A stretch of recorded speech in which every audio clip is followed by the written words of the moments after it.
Hey, folks, coming up on Roland Martin Unfiltered for Monday, December 3rd, 2018. The 41st President of the United States, George H.W. Bush, has died. His body right now is in the U.S. Capitol, as arriving a little bit earlier here in Washington, D.C. We will talk with the only African-American cabinet member he had, Louis Sullivan, who served as Secretary of Health and Human Services, about the legacy of George H.W. Bush. Also on today's show, voter fraud targeting black voters in North Carolina by the Republicans.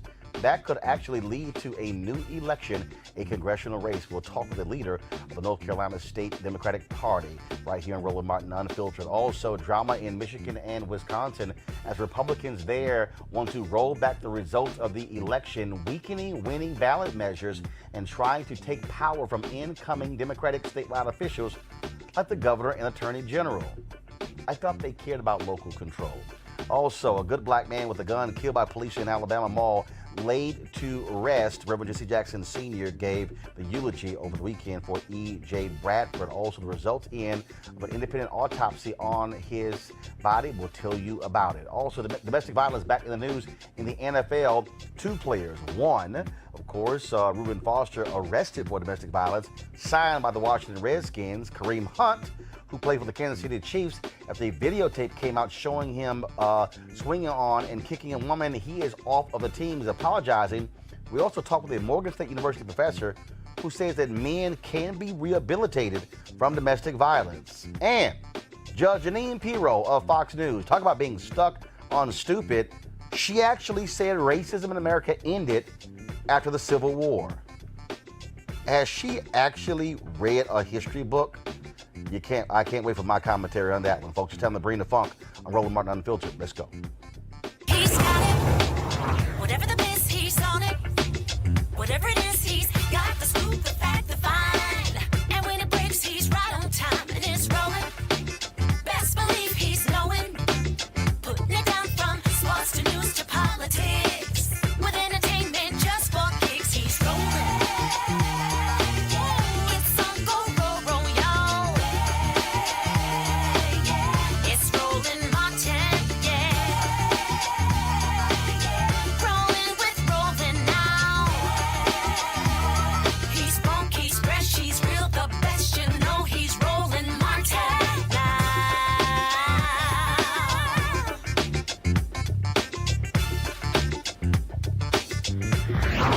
Martin. Folks, the body of President George H.W. Bush is lying right now in the U.S. Capitol, where, of course, the state funeral for the president has already started. In terms of there will be 3 days of events taking place beginning today. Again, his body was flown from Houston, Texas, where he died late Friday night. His body was flown, of course, to Washington, D.C. on the plane that he flew on when he was president. Of course, we know it as Air Force One. That plane was dispatched to pick him up. And, of course, tributes have been flowing in all across the country and the world for George H.W. Bush, former member of Congress, former head of the CIA as well. And, of course, he is the father also of another president. That is, of course, George W. Bush, and also the former governor of Florida, Jeb Bush. All those family members were on the plane as well when it flew into Washington, D.C. A ceremony took place there at Andrews Air Force Base when the body came off of the plane. And they also, of course, had a ceremony just outside of the U.S. Capitol where, of course, members of Congress received the body. Again, the president will lie in state before the body is returned to Houston for burial at Texas A&M University. That's where the Bush School is actually located. And so when they opened that university, my alma mater, which is one of the reasons why I'm wearing the shirt today, they actually already designated where President George H.W. Bush and his wife Barbara Bush, who died 8 months ago, where they will be buried. Their bodies will be buried right there on the campus of Texas A&M University. Joining us right now to talk about, of course, President George H.W. Bush, his legacy, and we'll also get into with our panel his black legacy, is Dr. Louis Sullivan. He is the former Secretary of Health and Human Services who served under President George H.W. Bush. Secretary Sullivan, how are you doing? I'm doing fine, Roland, and how are you? Glad to talk with you, sir, my fellow Alpha brother. Also joining us is Armstrong Williams, syndicated columnist, host of the Armstrong Williams Show, who worked in the EEOC under Clarence Thomas during the Bush administration. Armstrong, how you doing? Hello, Roland. I want to start with you, Secretary Sullivan. You served under the president for all 4 years. Just your immediate thoughts on his legacy as president of the United States. We've lost a great leader, a very compassionate person, someone whose accomplishments I think we appreciate even more today than during the time that he was president. He believed in people. He took an interest in everyone. There was no one that he did not treat with dignity and respect. And I consider myself honored to have known and worked with President Bush. When you think about, again, how he carried himself as president, someone who served as the head of the Republican Party, led the CIA, former member of Congress, many people talked about his statesman-like stature, of course, leading us through the war there in Iraq as well. Huge approval numbers. That is in stark contrast, frankly, to the occupant of the Oval Office right now. And many people have talked about, again, missing that sort of leadership coming out of the Oval Office. Well, he was really someone who would work with everyone, whether you were Democrat, Republican, or independent, as long as you agreed on working to get an end result.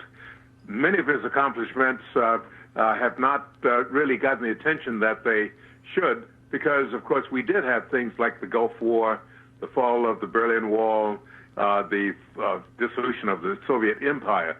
But domestically, one of his major achievements was the American with Disabilities Act that has really made possible for all members of our society who have various disabilities to participate more fully in everyday life. When I became secretary, we had an AIDS panic in the country. This virus was new, having been discovered in the early 1980s. We didn't have a therapy for that. This condition had not received adequate attention from the federal government. I met with President Bush, and he put into his budget in the spring of 1989 $4.2 billion to be used for AIDS research, treatment, education, screening, and counseling. That changed the face of this disease from a fatal disease to now a chronic condition, where people, rather than living a year or two before dying, they are living 10, 20 years, because we now have more than 30 drugs effective against this virus. We know that people, the stigma that was associated with this has been diminished tremendously. So those are simply a couple of achievements. I'll mention one other thing. When he asked me to serve as secretary, I said to him, I'd be honored, but among my goals would be to increase the diversity and the color in that department, because it doesn't have enough diversity. He said, Lou, I support you in that, and I think that was a great thing.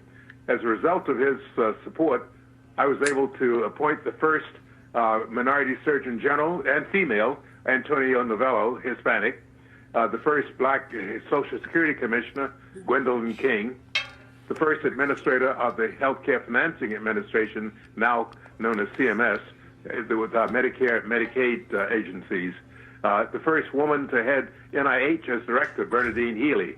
So he was very supportive of all of those things. So those and many other things about this man I admire, and he worked to support everyone. Armstrong Williams, your thoughts and reflections on President George H.W. Bush. Roland, former President Bush always wanted to be known as the education president. Many people forget about that. There was a time in his life when he was a school teacher. So he has very strong feelings about education. And I think sometimes what people forget, it was a time particularly when minority inner city schools did not feel they were getting the same resources as these private elite and sometimes public schools. And the first debate about school choice and choice in education came about during the administration of George Herbert Walker Bush, where he felt that these schools and these students in these inner cities should also have access to the same facilities, the same kind of teachers that can give them the best shot at getting the best education and become a contributing citizen to society. So George Bush had a profound impact on education, particularly in inner city and minority communities. I don't know if you remember his Charlottesville Symposium, which was a game changer, because in that Charlottesville Symposium, what he was able to do was bring about accountability and standards that teachers had to earn their reputation. They had to earn their promotions at the time, and they had to produce results for the students. And so what they did, they put in some very strict criteria for in the areas of math and English, and even in the area of reading. And later on, when former President Bill Clinton took over, he continued that tradition of education. And many of the policies that he instituted, which also 8 years later, which led to his son, when he was elected president of the United States, George H. Walker Bush's son, George, was No Child Left Behind, and furthering his father's commitment to education. The other legacy that sometimes we forget about, were it not for George Herbert Walker Bush, there would be no African American on the Supreme Court today.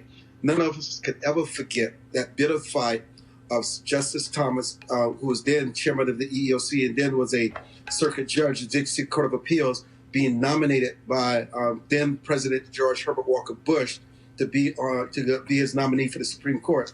And for someone who worked for Mr. Thomas at the time, who was behind the scenes, I'll never forget when a lot of these senators, Republicans, were getting very weak, and they thought the nomination was becoming very controversial. They asked that the president, he should withdraw his nomination because it was becoming too damaging for the Republican Party and some of the gains that they were trying to achieve at that time. And I'll never forget when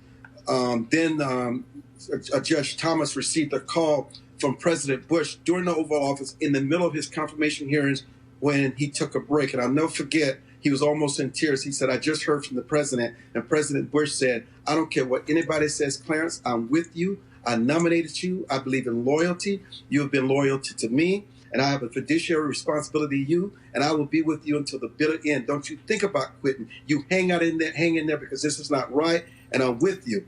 And what people don't realize, that was the energy and the inspiration that Justice Thomas carried with him in the evening of that confirmation hearings that gave him the ability and the backbone and the courage to fight on. And so no matter what people may think about Justice Thomas's views or his historical position on the Supreme Court, George Bush stood by Justice Thomas. It's the reason why today we have the only African American on the Supreme Court. Secretary Sullivan, final comments from you. Well, I would like to simply add to Armstrong's comments about President Bush's commitment to education. Many people are not aware of the fact that George Herbert Walker Bush's mother, Dorothy Walker, was one of the founding directors of the United Negro College Fund. And secondly, back in the 40s, up until a few years ago, there was always a member of the Bush family on the board of the UNCF. And as an undergraduate at Yale, George Bush headed up the student UNCF drive. He knew George Trent. They were friends, and that was another expression. I met George Bush when he spoke at the dedication of our first building at the Morehouse School of Medicine in July of 1982.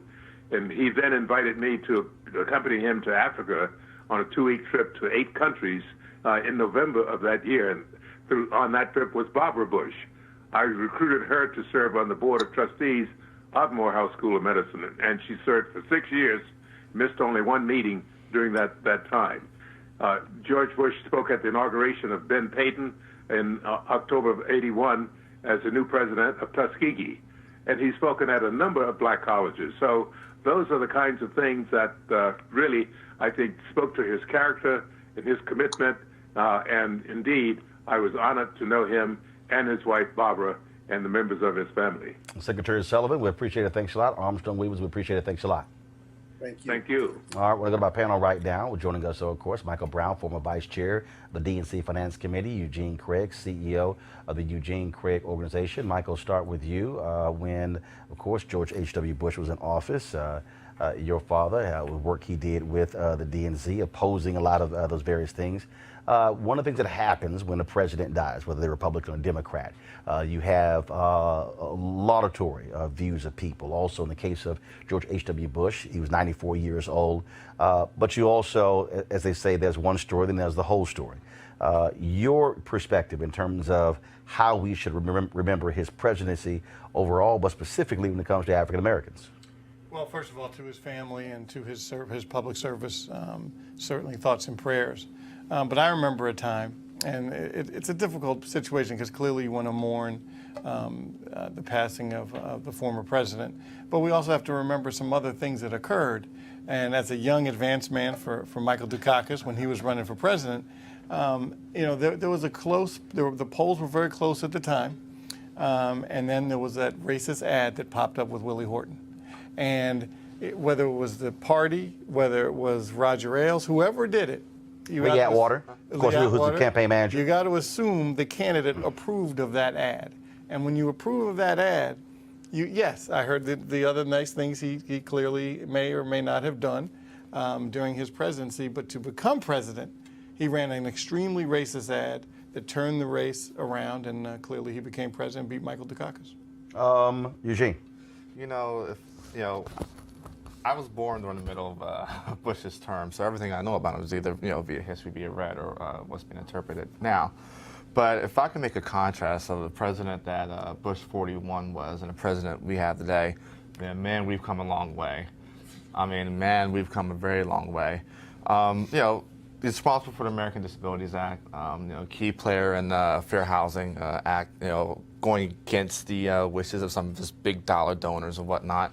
But if I could say, if we, look into 2020, could look for a model of what a president should be, even, with disagreements, handling, an opposition party in Congress. I would much rather live through a President, Bush 41 than the current Trump times we have right now. Avis Armstrong talked about, obviously, the appointment of Clarence Thomas.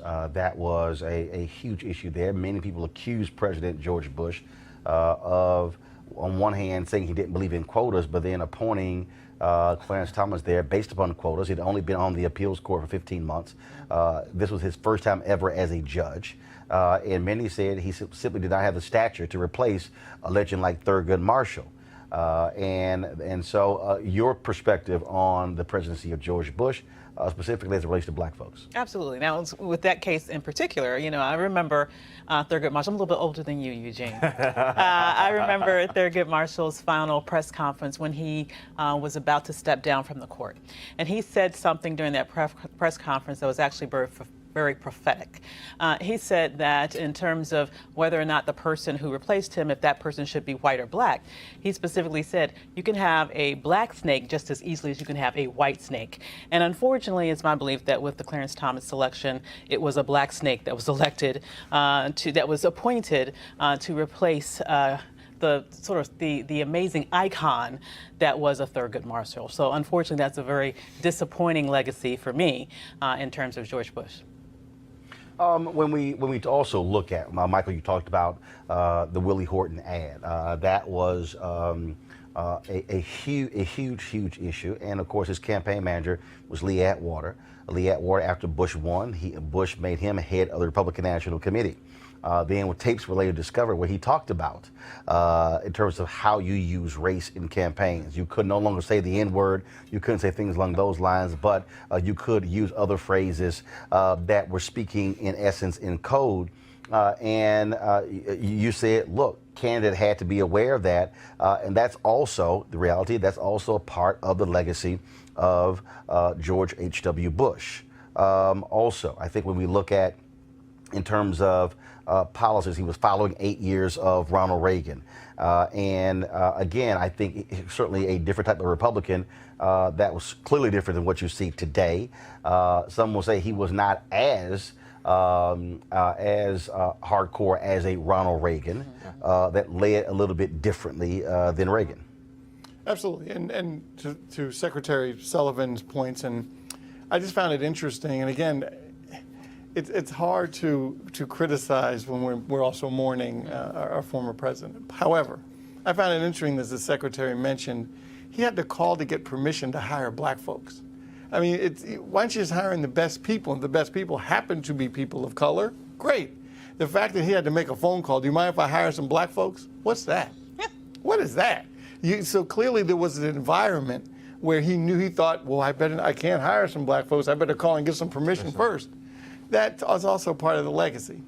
See, for me, I don't see it as, and I think that this is part of the problem. I don't see it as criticizing. No, the bottom line is, if you're talking about a person's legacy, then there is the good, the bad, and the ugly. There are things that other people will say, well, you really shouldn't bring those things up. There should not be a whitewashing of somebody's history, because the reality is it happened. He did appoint Clarence Thomas. That was a contentious issue that we still deal with today when it comes to Supreme Court hearings. In terms of how we run campaign ads, that actually existed as well. Also, Eugene, in terms of how the people of Haiti were treated under President George H.W. Bush. I mean, all of these things are part of a president's legacy. Yeah, absolutely. I mean, Lee Atwater doesn't become head of the RNC by magic. I mean, sitting president has full reign and pick of who he wants to lead the party and who wants to chair the party, and more importantly, especially when that former president was once a chair of the party themselves. But the legacy of Bush 41 is probably going to be, although he was a one-term president, probably going to be more fuller than most of our political leaders that we've had. I mean, someone that served in the House of Representatives, served as our, head of the CIA, served as head of the RNC, vice president and president. I think probably I'll say this, I think one of the issues that people kind of brush up against with his legacy is that he's been a major shaper of our international policy, from the roles that he's played, rather than our domestic policy, which people can feel and affect. It's something that you feel is tangible. The Berlin Wall comes down. That's something that's whoo rah rah, but it doesn't necessarily something that Americans can feel. You also have, of course, the case of Keith Jackson, the young man who was lured to the White House to sell crack, and it took a whole lot to make that happen. President Bush wanted to be able to state in his speech that you can buy crack outside of the White House, when reality is nobody was selling crack outside the White House. Look at the news reports when that young man was being interviewed, Keith Jackson. Even though he lived here, he didn't even know where the White House was located. And then he finally said, "Oh, you mean the place where Reagan lives?" And it was a whole lot that took place just to get him to come to sell these drugs to an undercover cop. Then he gets hit with a significant prison sentence. That legacy is also a part of that of George H.W. Bush, because they went through all of that so he could be able to hold up a bag of crack to say this was purchased outside. And so people talk about Bill Clinton and mass incarceration, but if you look, Bill Clinton came after George H.W. Bush. There were significant sentences that were being handed down in federal courts when it came to drugs, because we dealt with crack in the early 80s. Bush was president again for 88 to 92. Yep. And that man lost 10 years of his life because of being ensnarled. Exactly, in terms of his time, in terms of being snarled in that entrapment campaign, basically, just for political purposes. So it's definitely not a bright spot on that presidency. But I will say also, in terms of the broader context you mentioned, if we compare him to our current president, Lord, anything looks better than that. But I would also say, just looking in terms of our drug policy, if you compare, where we were then with the war on drugs, and particularly with the just overly verbose incarceration efforts around crack cocaine, as compared with all of a sudden seeing our current sort of crisis around drugs being a health problem, and it's primarily impacted the white community. It's a completely night and day reaction. Yeah, so I mean, I would just hope that, first of all, it's interesting. I wonder when it comes to all these other networks, how many black folks have they been calling? Because there were African Americans who did serve. And granted, Secretary Sullivan was the only African American cabinet member We also reached out to Fred McClure. He was the first black student body president at Texas A&M University, served as special assistant to President George H.W. Bush. He's been involved in the planning of the state funeral, and so hopefully we'll get him on tomorrow or Wednesday. But also Judy Smith, who, of course, folks know from Scandal. Yeah. She served in the Bush administration as well, and so we also look to talk to Michael Williams, who served in the Bush administration, also another African American from Texas who served in housing and urban development. So hopefully we'll be talking to those folks over the next 2 days. Let's now talk about Republicans in North Carolina. They spend lots of time yelling and screaming, talking about the issue of voter fraud. Guess what? We now have an example of voter fraud involving the Republicans. There seemed to be an actual voter fraud, again, in a congressional district in North Carolina with absentee ballots. It's so suspicious. The state will not certify the results until a hearing later this month, and they're going to actually televise. The winner so far is the Republican with less than 1,000 vote margin, about 905 votes. The state GOP, they are pressuring the state election board to certify the results.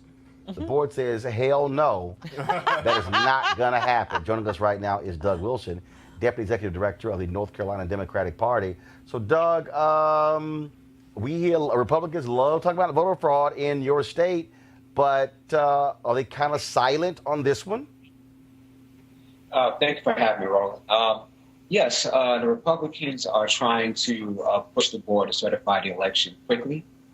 We are saying, the Democratic Party, that this needs to be investigated thoroughly, and the voters need to be heard. This is a good example of election tampering, and these same Republicans are trying to push for voter ID and try to push for other pieces of legislation to suppress the vote.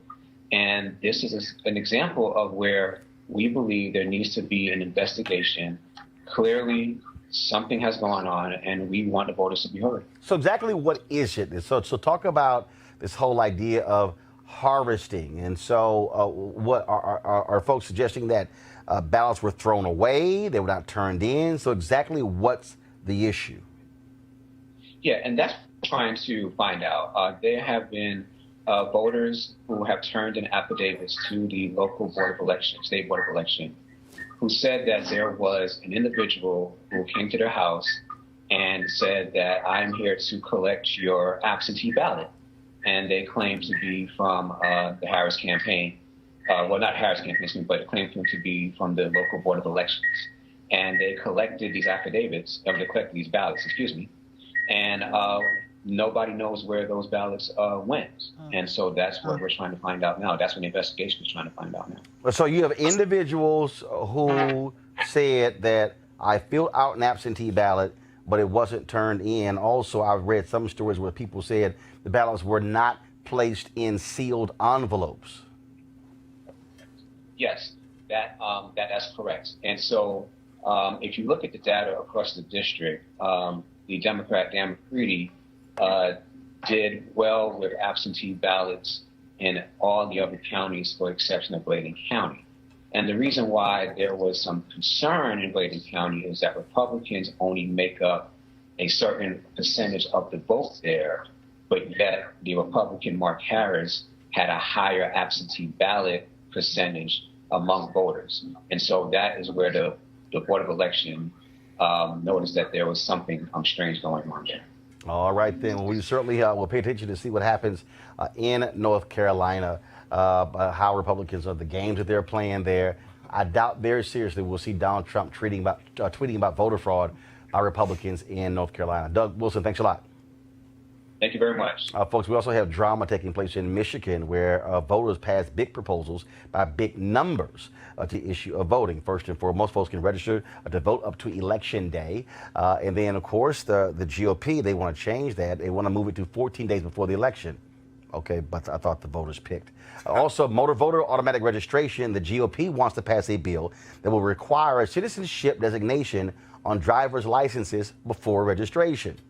They also are trying to weaken the new state nonpartisan commission that will cover districts. Okay, so let me explain something.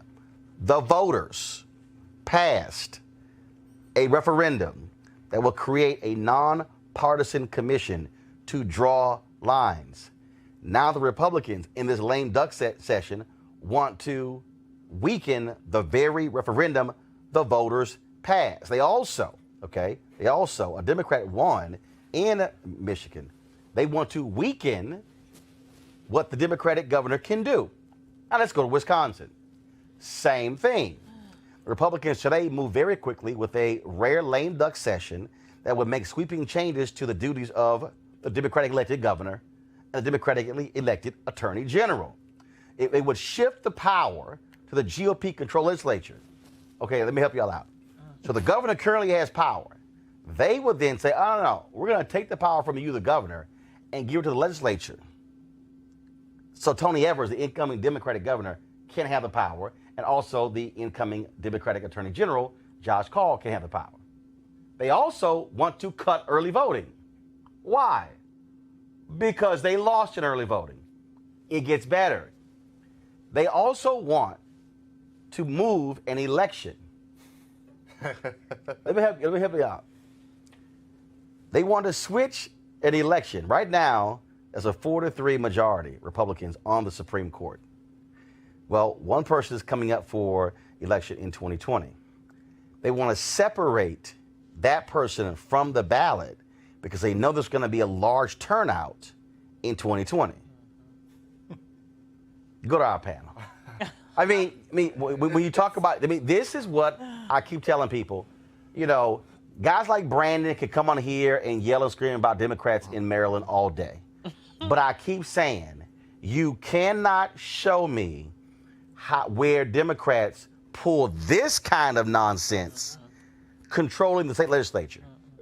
You can't. I mean, there's no equivalent in either state. You know, what's going on in Michigan is appalling. What's going on in Wisconsin is appalling, especially given the recent history of Wisconsin. You know, where the Democrat members fled the state and they were willing to send the Wisconsin State police after them to pull them back and make them come back and cast votes. And I mean, my issue with a lot of these current GOP state parties and a lot of these elected officials is this. If you give voters a reason to vote for you, they will vote for you. Mm-hmm. If you give voters a reason to make them feel like they have a home with you, they'll give you their vote. Yeah. I mean, the thing is this, you don't have to scam, to cheat, to steal, to win or keep power if you give voters a reason to vote for you. Instead of focusing on backdoor ways to control from a minority, figure out ways to build a new majority. When it comes to Michigan, Gina Barr, who's now the director of African American engagement at the RNC, is running for Michigan Party chair there. I'd love to see her weigh in on this. Mm-hmm. That ain't gonna happen. Yeah, I need to weigh in on this. I mean, but Michael, when you see this, first of all, the incoming Attorney General has talked about the whole issue of Medicaid. There's a lawsuit as well, and so his whole deal is, we're going to sue over it. We're going to take the power from you. They literally are going to want to take the power, and pretty much have Attorney General and the governor who does nothing. Pretty much. I mean, I'm talking about stripping them of significant amounts of their power, just because they lost at the ballot box. And this fight's going to go on for quite some time, which means the governor and the attorney general will not have power for quite some time, because this is going to be wrapped up in the courts for a minute. And clearly it could get up to the Supreme Court. So it'll be interesting to see, because obviously in the future and other situations where people lose and they have sour grapes and they want to take retribution, they're going to see what happens in court to see if they can do this to other parties. And I mean, this is the bottom of the barrel of civility. Crazy. And it was. I have long said that when you look at the games that they're playing, that it's all based upon what Republicans did in North Carolina. Absolutely. They studied North Carolina. They've been doing this crap for the past 6 years. Absolutely. And they've been watching what they have done and like, oh, that's a good idea. We're gonna weaken that law. I mean, and then in Michigan, to completely act as if the voters did not actually pass the referendum. I mean, they fought to get it on the ballot. Yeah. They got the signatures. It gets on the ballot. Then they said, no, we're going to come back and we're going to weaken it. It's the same thing Republicans did, I think it was in Montana, where the voters passed a strict ethics deal, and they came back and literally gutted the very ethics bill that was passed by the voters. See, this is where you have the intentional destruction of democracy.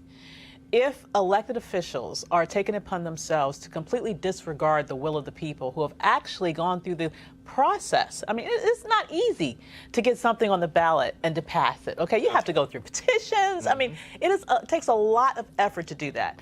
And if people have organized to the degree that's necessary to pass a referendum just to have it undermined by basically lame duck people who are in there for a couple of months so that they can sort of redirect the will of the people for their own political game, how is it that anyone would trust in democracy moving forward? I mean, folks, I'll tell you, so in 2020, in Wisconsin, the presidential primary is going to be in March.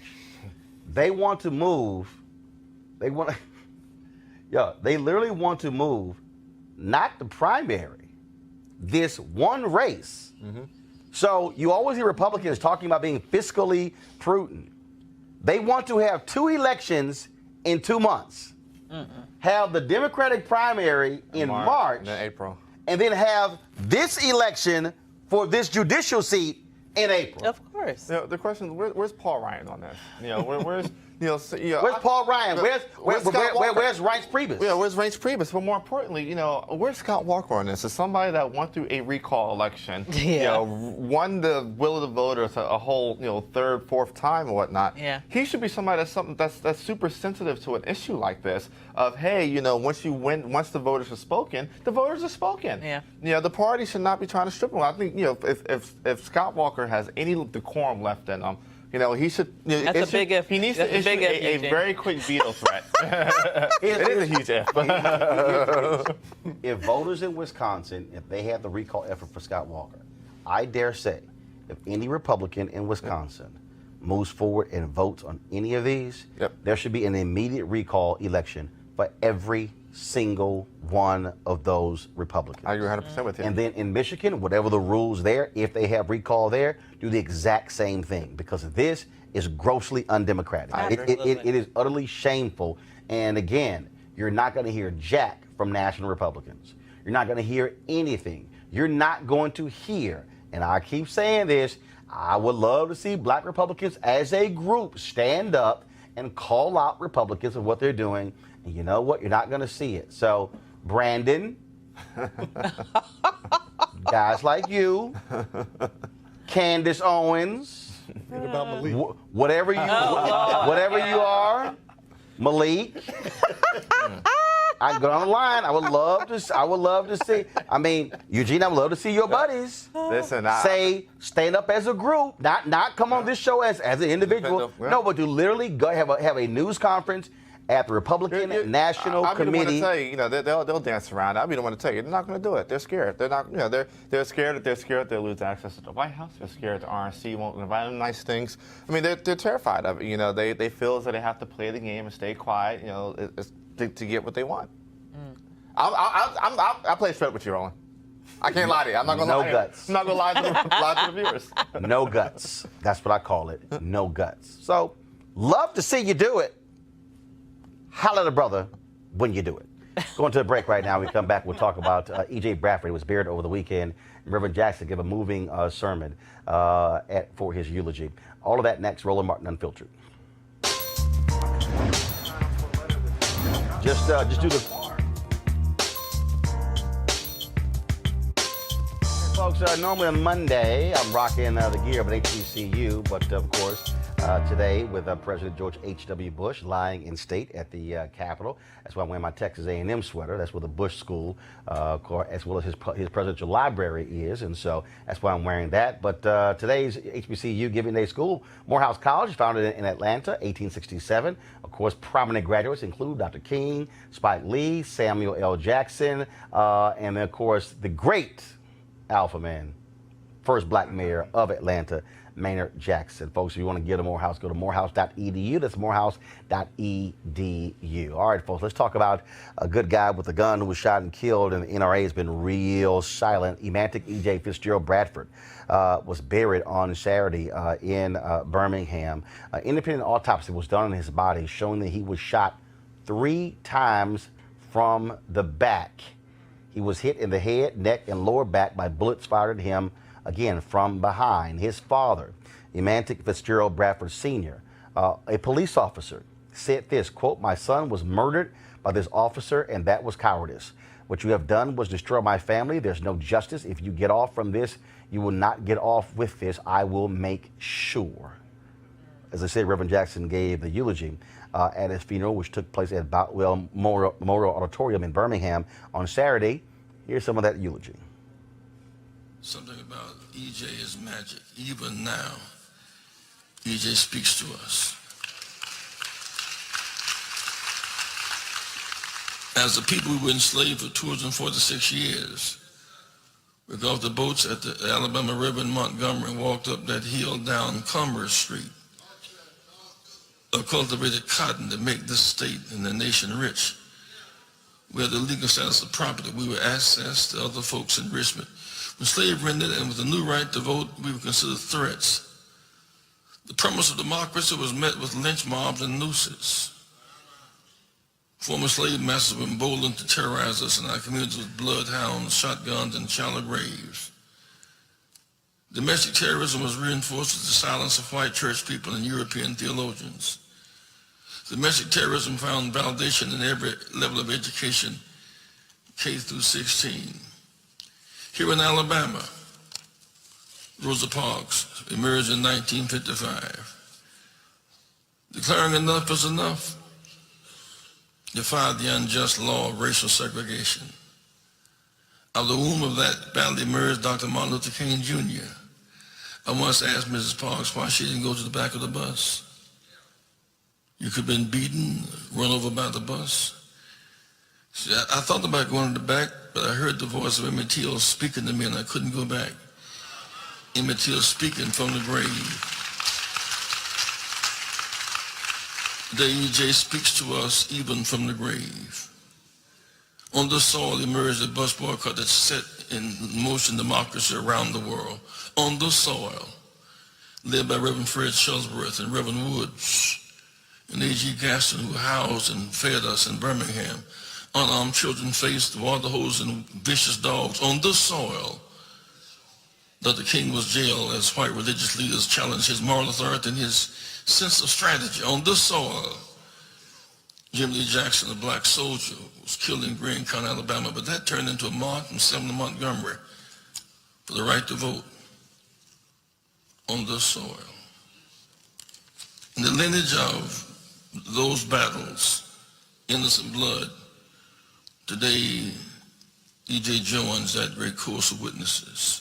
The list of victims of this sickness of uncontrolled violence, fueled by racism and political indifference, is much too long. In the face of Emmanuel's unjustified death, we can decide the value of his life. But Emmanuel's name has been omitted in the print media. He was just another black male victim.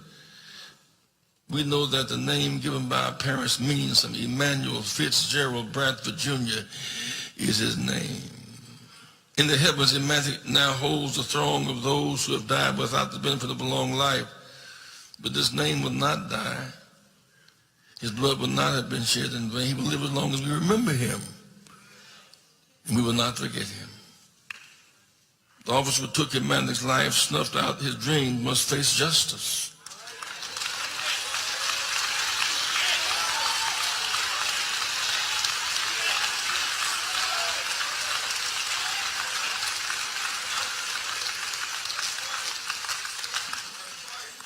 Justice must be a deterrent.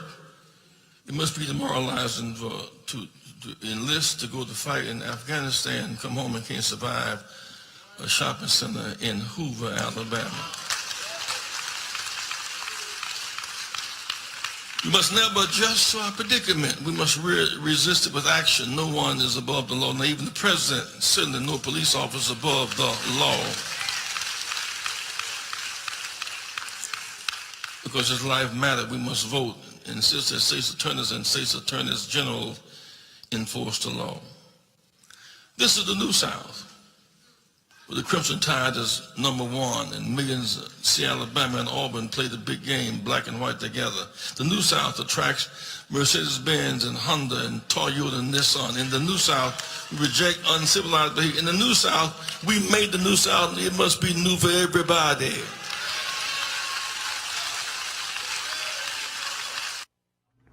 Again, folks, what is amazing about this story is that now we have this independent autopsy being shot in the back. And so what will the officer say? Here's Bradford's dad was a cop. He said there should have been a warning to put down your weapon. He said clearly that wasn't done. I want to go to our panel here. First of all, for this cop, it's going to be. I think this story is going to be a hell of a lot different than the other stories that we've seen, because this is going to be a black cop, Right. who lost a son. Yeah. Who you're going to. So I can't wait to try to see the fraternal order police stand with a cop who killed Bradford. Yeah. With one of their own across the courtroom. Yeah, that's going to be interesting to see. And plus, this young man was also a man of the military, and so in every way, shape, or form, this is a family that that deserves respect, has served this country, have put their lives on the line for this country. And in a situation like this, this scenario that the NRA keeps saying that we need to have a good guy with the gun when something happens. If that good guy with the gun happens to be black, he ends up dead when the cops arrive on the scene. We still have not seen or heard if there were body cameras. In talking with the attorneys last week, there supposedly were. Yeah, we need to see what that looked like. Yeah, absolutely. I mean, the thing is this, you go back to Avis's point about the NRA, where's Colin Newell in this? Where's Antonia Okafor? Where is, Dana Loesch? Where are the NRA voices that decide that, every time there's a shooting, especially police-involved shooting, when it comes to the defense, and their argument is good guy with a gun. Yep. Their argument is, hey, you need, your 2A is your first line of defense. So if that's your argument, then you need to step up here and step up for this family. I mean, you have a gentleman that was, military. You have his dad was a cop. I mean, you have a family that's given their lives to public service and protecting and defending the rights of Alabama, people of the residents of Alabama and citizens of this country. Folk need to step up. But I agree with you. That body camera footage needs to be released, needs to be released swiftly, and these cops need persecuted. Yeah, absolutely. I'm wondering, to Avis, do you think, can police officers be trained psychologically relative to these kind of issues related to race? Related to stigmas, and I mean, is that possible? Well, it is possible. I mean, there is diversity training. That's part of a little bit of what I do, actually. Do diversity, not to the cops, though, Lord have mercy. In corporations, absolutely. So, there are trainings that you can do around unconscious bias and the like. However, my challenge is that I don't believe there's any will for these police departments to do that. You have to literally care about black people. And when I see the reaction of what happens when a black person ends up dead, there seems to be zero empathy on behalf of police departments. They just kind of close ranks and do everything they can to subvert the truth rather than open daylight to it. So the bottom line is no institution changes unless it wants to change. And I don't think this institution wants to change. Well, you talk about closing ranks and covering up. Let's talk about the NFL and domestic violence.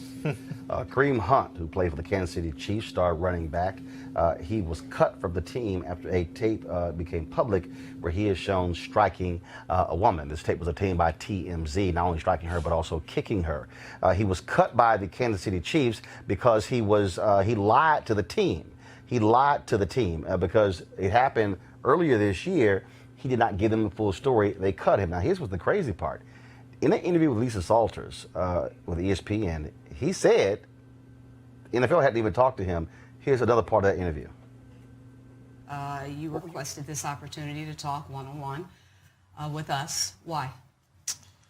Honestly, I just want to let the world know, how sorry I am for my actions, and, it's been a tough time for me, and I'm extremely embarrassed because of that video. Kareem, we've all seen the videos. You've seen the videos. I think it's fair to say that many would say that those images, they speak for themselves. What is there for you to say?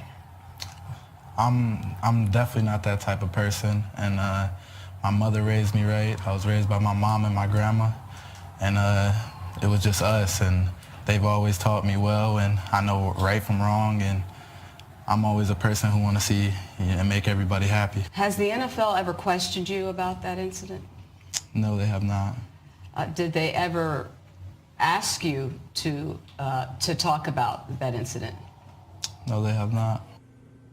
Now, again, here's the backstory. They had an away game in Cleveland, which took in February, and then there was something happening in his room. And so there was a woman who was there, 19 years old, who they say became belligerent, and then he simply wanted her out of the room. So Hunt kicked her out of the room, and then that's when things became violent. The woman and Hunt became confrontational. Guys, do you have the video? Okay, all right, then, so we should be able to pull that video up. And again, so they became confrontational with each other. Hunt then, he was trying to be held back by his friends. He kept charging her, and he pushed her. Then later, you can see the video where he is kicking her. Okay, well, I'm still trying to understand this, and I'm looking at my panel here. This is what, again, to me, this is stupid. He says this happens. He didn't know who she was. He just wanted out of her the room. Dude, there's nobody in the room who has more than lose than you. Oh, God, yes. 2, his friends are trying to hold him back, and he is so crazed and out of his mind, he is throwing them aside to get at her. And I'm sitting there going, dude, what are you doing? What? I mean, it's like, first of all, what the hell are you doing hitting a woman? But she's out of the room. Yeah. Close the damn door. Call the cops and say, yo, it's a crazy white woman outside my door. It's crazy. I mean, there's no excuse for violence against women. There's absolutely no excuse for it. But the way that this is handled is absolutely disgusting within itself. I mean, I don't the NFL may not have spoken to him, but I also don't think that TMZ almost a year later magically came across the video. But he said but he also said in an interview that the team spoke to him, and the other witnesses that were there and around kind of corroborated his story. Right, but here's the deal, though. You can have a story. First of all, go to my iPad. This is from TMZ. This is the video they obtained. Okay, so here you have a video where he is sitting here, where he is talking to her. Okay, then he pushes her. It's like, okay, so he throws a friend aside, pushes her a second time. The friend is sitting here, and so guess what? Now it's 3 people. It's 4 people trying to get him back in the room. Again, right here, if you take your ass into the room, it's all good. Wow. Then she swings at him, gets pushed down. They are still trying to hold on to him. And I'm going, you're the star running back of the Kansas City Chiefs. You're getting paid millions of dollars. 4 years ago, Ray Rice punches his now wife, and his career over. Alden Smith, career over. Ray McDonald, San Francisco 49ers, domestic violence, career over. What does he then do? While she's down, you about to see him. He's being held back by his friends. He comes, 2 guys are holding him back. What does he do? You're going to see him come in the picture in a second, and you're going to see him kick her. And I'm going, no, it's all this stuff. Well, that's not who I am. That's not who, dude, that is who you are. Yeah. Because not only that, he's been accused of a vicious assault at a nightclub in January, and then also now punching a dude in October. Okay? And so I was discussing this on social media, and I was telling people, I'm like, you're not going to have a career. Now, the Washington Redskins signed Reuben Foster after he was cut by the San Francisco 49ers from an alleged domestic violence incident in his hotel room in Tampa with the woman, his on and off girlfriend, who previously accused him of domestic violence, but then she recanted her testimony. And so the Redskins picked him up, and Doug Williams got into some trouble because he said, hey, we vetted this whole thing, we looked at it, and then he basically said, folks are making small potatoes out of this compared to other people in the high-profile jobs.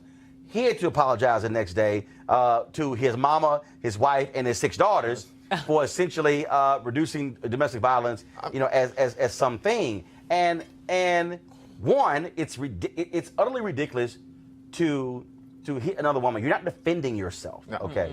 But dude, it's real simple. This is down to that.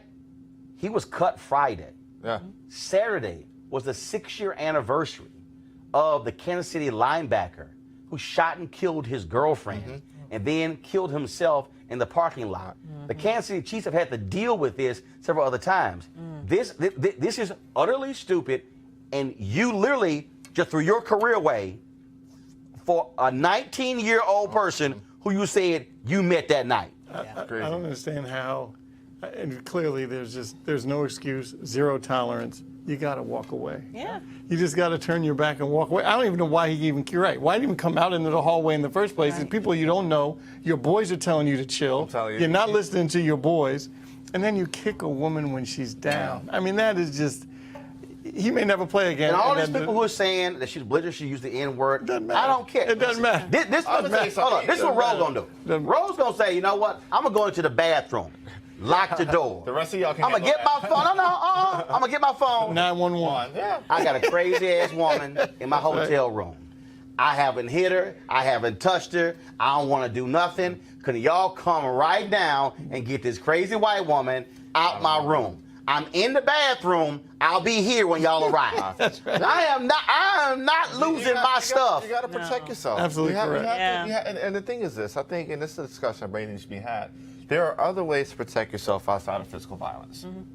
You know, there's other ways to protect me. Yes, I'm gonna call somebody else on her. But I agree with Roland though. It's not like he needed to protect. That wasn't about him protecting himself. No, actually. It was nothing that would have done to him to hurt him. A professional. I'm speaking from a more broader standpoint. Yeah, absolutely. But what I do think is rich though is folk like Ray Rice and Chris Carter coming out and being the mouthpieces of the NFL and deciding that they. Well, no, but if you're Ray Rice, first of all, Larry Johnson.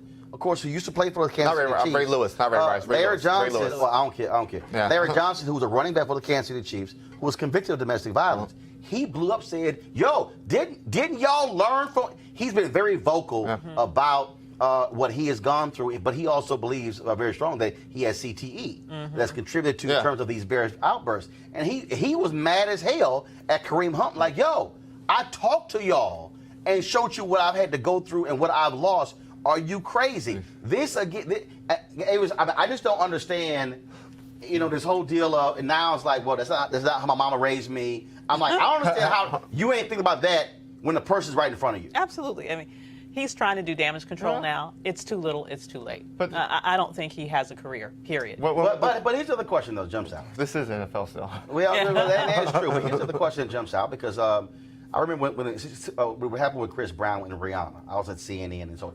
For like 2 weeks, every panel discussion was about domestic violence, but they were all women. And I filled in for Kevin Brown, and I said, and there were producers who were like, what is wrong with you? And I'm going, well, if you're going to discuss domestic violence, you might want to talk to dudes about that since it's men largely beating women. I don't understand why that was like some kind of revolutionary damn idea. So last week when we were at Morgan State University, we were talking to Dr. Larice Edwards about HIV and AIDS for World AIDS Day, which we ran on Friday. But she also is, of course, the Director of Community Practice and Outreach, and Associate Professor in the Department of Behavioral Health Sciences at Morgan State. Domestic violence was actually her thesis. And so we talked about that. And she says, despite what many other people have said, she says men can be rehabilitated who have committed domestic violence. Here's what she said. Studying behavior, men and women. I mean, how do we deal with, in our community, this issue of domestic violence? Historically, certain things that happen within families of color, black families, we want to keep it there. But when a person is lethal or in a position to kill or harm somebody, those are the kind of things we need to reach out for help with. I also think, I remember when the Chris Brown, Rihanna domestic violence incident happened. Yes. I was on CNN, and I watched this conversation for 2 or 3 weeks. And so then when I went to fill in for Campbell Brown, I said, I need a panel of all men. They were like, what are you talking about? I said, okay, I've watched this network, and every single night I've seen woman after woman after woman. I said, if you want to deal with domestic violence, I said, you might want to have a conversation with men about men. I just think that, I was talking to folks at Allstate, they have a Purple Purse campaign. They signed Kerry Washington. I said, so what are you doing when it comes to men? And they said, dang, that's a good idea. Well, the House of Ruth here in Baltimore, they have counseling and a psychoeducational program for men, and that's the program that I worked in.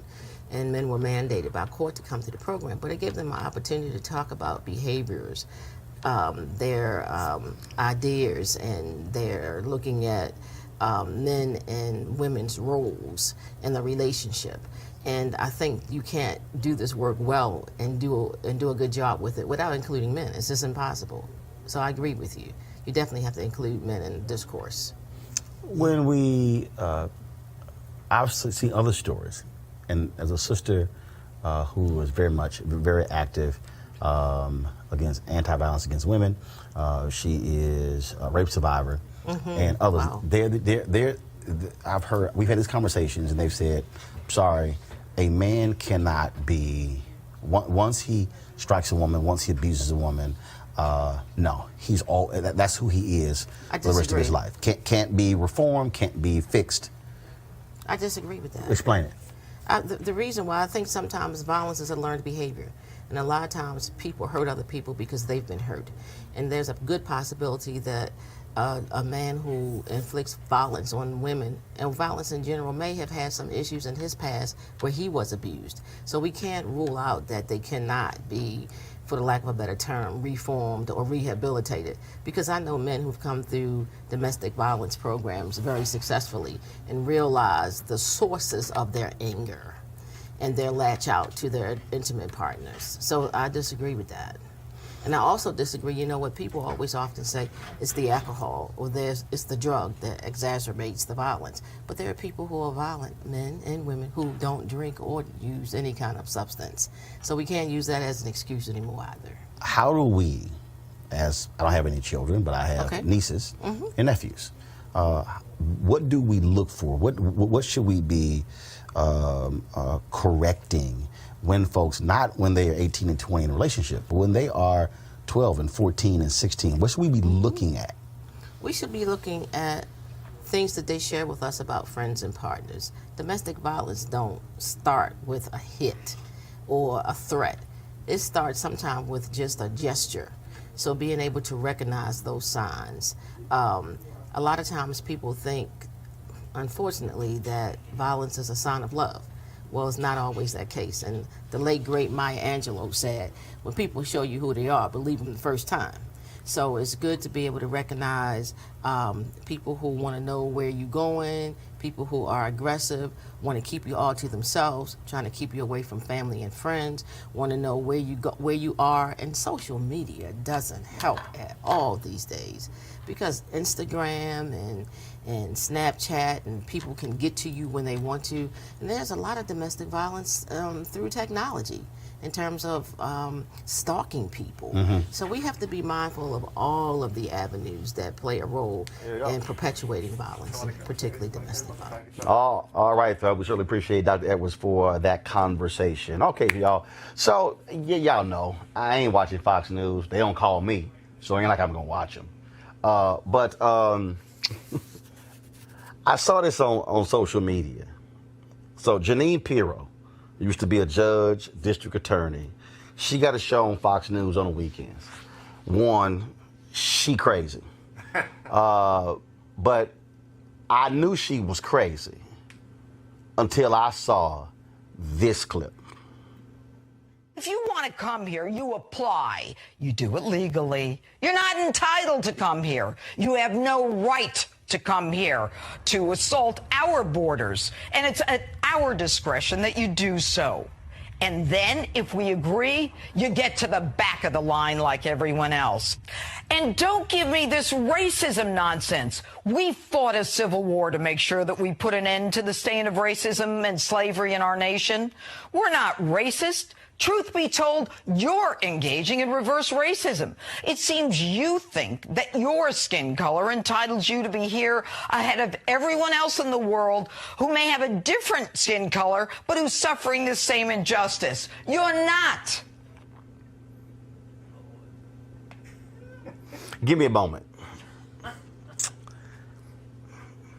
Did she just say we fought the Civil War to end racism? Did you hear that? While serving you up grade A. Did you hear that? Yeah. Okay. All right. So, Jeanine Pirro, let me sort of help you out. Okay. Civil War. We know thousands died. the most people have died in a war, most Americans in history. We do know that the Emancipation Proclamation was issued as a way to facilitate the ending of that particular war.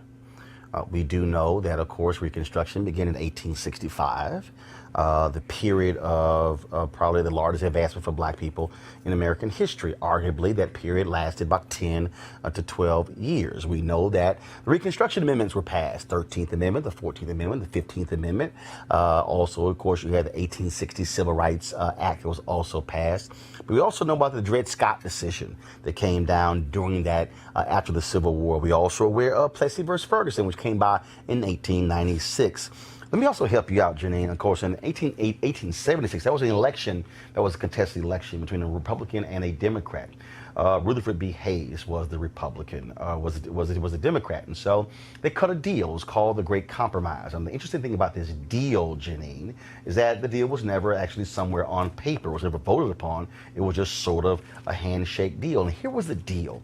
The deal is Hayes, of course, you had Grant, who was the president, Ulysses B. Grant. The deal was if they would withdraw the federal troops from the last 3 remaining southern state capitals, then they would say Hayes can become president, and then we'll hook the Democrats up by withdrawing the federal troops. The Democrats said, look, we're not going to touch the slaves, the free slaves, everybody's all good, we're going to get along with them, but we know they were lying. It's called the Great Compromise of 1877, Janine. And then this was what happened after the Great Compromise of 1877. There was a thing called Jim Crow. Now, Jim Crow, Janine, was actually racism. There's a thing called the Black Codes, which came out after the Great Compromise of 1877. We actually saw slavery without shackles in America, Janine. Now, that, of course, in 1877. Last I checked, there were covenants that were actually in place where black people couldn't live next to white people, that black people had land taken from them. It's called racism, Janine. We had a thing called the peonage system, where African Americans were thrown in jail because we were no longer slaves, so therefore they needed free labor in places like Mississippi and Alabama. So they had trumped up charges for black people, and then they were thrown in jail. It's called racism. Then, of course, even when you go to the First World War, Janine, you had a separation of troops. Black troops over here and white troops over here. It's also called racism. And then, of course, you had the black newspapers, like the Double V campaign, Victory at Home and Victory Abroad, because they say that we're fighting fascism across the ocean. We kind of want to deal with racism in America. It's still called racism. Then, of course, you might remember, Janine, that movie, The Birth of a Nation, you know, where they showed the Klan. And, of course, D.W. Griffith, it was like this really great movie. That was called racism. You might mean that great bigot Woodrow Wilson showed it in the White House. Democrat, absolutely racist, Janine. Then you might also remember that when FDR became, first of all, before FDR, Herbert Hoover became president, and he was a Republican, he led a movement called the Lily White Movement, where the racists in the Republican Party got with the racists in the Democratic Party, and they had a thing called the Lily White Movement. Okay, Janine, it's called the Lily White Movement, which means that I couldn't be in the movement, Eugene couldn't be in the movement, Michael couldn't be in the movement, as Avis couldn't be in the movement because we were black. It's called racism. Then, of course, Janine, you might remember also when FDR became president, he was put on pressure by A. Philip Randolph when it came to the issue of racism. 1936, Jesse Owens wins 4 gold medals in Germany. Hitler wouldn't shake his hand, but guess what? He also wasn't invited to the White House because FDR wouldn't shake his hand.